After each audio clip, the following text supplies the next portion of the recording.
Hello, evolutionary biology class. Hi, evolutionary biology class. I'm sorry I am not there with you this week, but I will talk to you a little bit about what it's like to be on a National Science Foundation deciding or helping advise the government on what science to fund when I get back. And I think Brent will also field some questions if you're interested. Um, I hope that you're having a good time hearing about the history of evolutionary thought with Brent. I want to go over the reading assignments and just give you a little insight into how the class will be structured. We'll spend more time on that next week, Monday, but I'm betting that you're anxious to hear a little more about it now. So here we go. We'll just do a short video here. You can see on the screen that I have Moodle open, and I want to point out to you your reading assignments this week, Chapter 2 from our textbook, so make sure you go to the bookstore and pick up that textbook. And then also I want you to click on the link and read the Darwin-Wallace paper. This will support the discussion that you're having with Brent in class, so make sure you get both of these, look at them, and read through them. In terms of homework, you've already gotten a message from me saying that I need you to complete the evolutionary concept quiz. Please do that as soon as possible. That is before you've read any of the homework, because I want to get an idea of what you're coming into in terms of background knowledge for the class. That will help me decide both content and then level of the course to make sure that it's appropriate for you. So do your best work.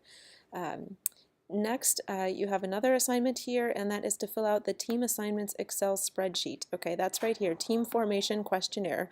Click on that, download it, answer the questions, and then re-upload it as this assignment here. Please do that by Friday at noon so that I can download it here and then work on it on the plane ride back to Richmond. And then finally, before Monday, I'd like to get a sense of your feeling about working in teams. This will help me figure out where we're at and what we need to work on because we will have a strong team component to this class. So that's all of your assignments before I next see you on Monday. I am receiving email. It's a little bit spotty here and there, so if you want to get in touch with me, please do send a message. Okay, I need to open up another document here, so give me a second. All right, so here's the syllabus, and I did put the syllabus up on Moodle, so you can see it there. And what I want to point out to you is our textbook. It should be available in the bookstore. It's Zimmer and Emlyn. I also want to point out that we are going to be needing some articles, so you will have a bit of printing for this class. If you were in our museum class in the fall, not as much as for that class, but you do need to reserve some printing funds for yourself for this semester.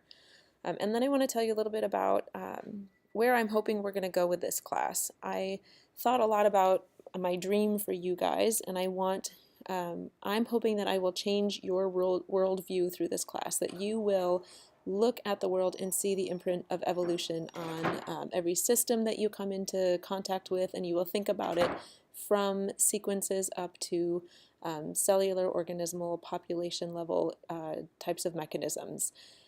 So that dream for you doesn't really tell you what we're going to be doing in the class, though. And so what I did is I built 4 learning goals. You can see them here. And these learning goals are what I want you to be able to do. So given a statement about evolution, I want you to be able to classify it as factual or know that it's a misconception. And then I want you to be able to provide reasoning for that classification and then examples that justify your classification. Right? So that learning goal is something I want you to be able to do. Given a trait and natural history information about a species, students will be able to identify the relevant evolutionary mechanisms and explain how they operate at each level, from molecular to cellular to organismal and population level. This sounds a lot like my dream for you, right? So that's learning goal number 2. Number 3, given a modern issue, you'll be able to use evolutionary theory to understand its origin and recommend a solution. And then finally, given a team setting, you'll help build a constructive and creative team climate by contributing constructively, facilitating the contribution of other team members, and handling feedback and conflict effectively. So I started the class with these learning goals, my design for this course, and then I basically took that and figured out, if you're going to be able to do that, what do you need to know? What skills do you need to have to be able to do those things?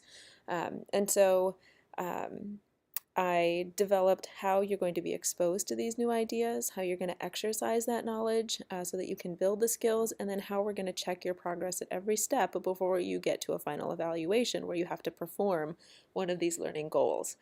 So I created a course map, which I'll share with you on Monday, that shows you, what you'll be reading, how you'll be applying it, what homework you'll be doing to achieve each of these learning goals. And I hope that this will make it very clear for all of us what the expectations are and where we're going with the class. So I hope that these learning goals make sense to you.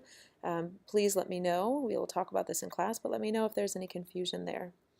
I am going to be using team-based learning. You will be divided into 2 teams of 5. And basically, when you come into class, you'll be working together with your team members, which means that outside of class, you need to do your individual homework. If you come into class without having done that, you won't be able to contribute to your team's challenges.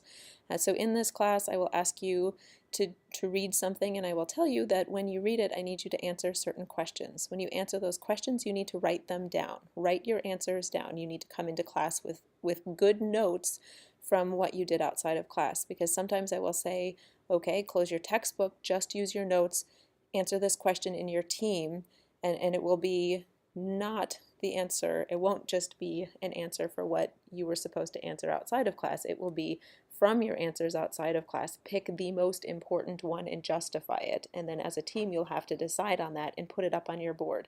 These will be timed activities, so you won't have time to reread the textbook and come up with an answer. You'll need to be ready to go with your notes. This will help us get through more activities, give you more chance to test your knowledge and work together in your team. So this will require 2 to 3 hours outside of class for doing the homework, for reading the articles and chapters. And many times you'll read one of the articles or chapters, and then you'll come in class and do an activity, and then you'll go home and read that chapter again. So just be prepared that you will be preparing for each class. The format of the class also, I wanted to point out, has 6 units, and so I'm going to scroll down a little bit in the syllabus and show you these units. So we'll start on Wednesday next week with a new unit on evolutionary concepts and misconceptions. And we'll spend 2 weeks on that. Then we'll have phylogenetics and molecular evolution. We'll do genetics and population genetics, and so on until we've completed 6 units. The way that these units work is that the first day you have a quiz on the reading, and that'll be an entire 2 chapters that you'll read. And in this case, it's basically 1 chapter and then an article, a popular article. But you'll have a substantial amount of reading, and you'll just be required to understand it on a broad level, broad concepts, not nitpicky details.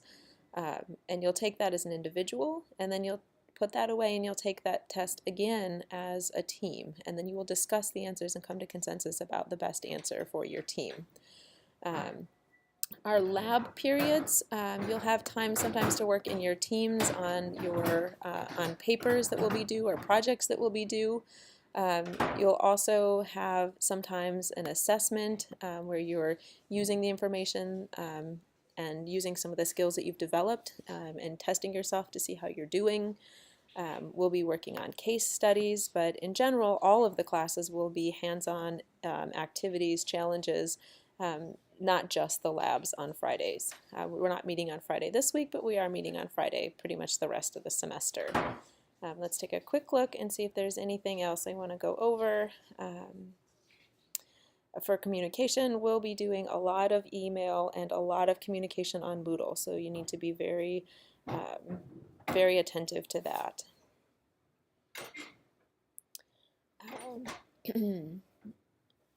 I think most of this you can just go ahead and read. You don't want to spend too much time on it. Your grade will be 60% individual, 40% team, and you can read through how we will calculate your team score.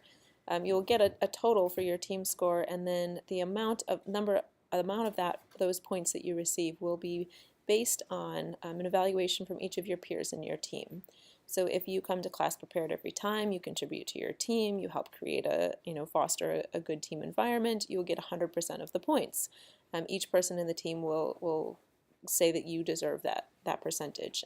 If you are not coming to class regularly, you're not coming prepared, you're ostracizing members of your group, likely your team members will give you a lower score, and that will result in you, say if your team had 100 points for your team performance and your team members said that you really contributed about 80% of that, then you will get 80% of those points, which would be 80 points. So that's how that works. So I encourage you to take a look at the syllabus, and I will see you in class on Monday.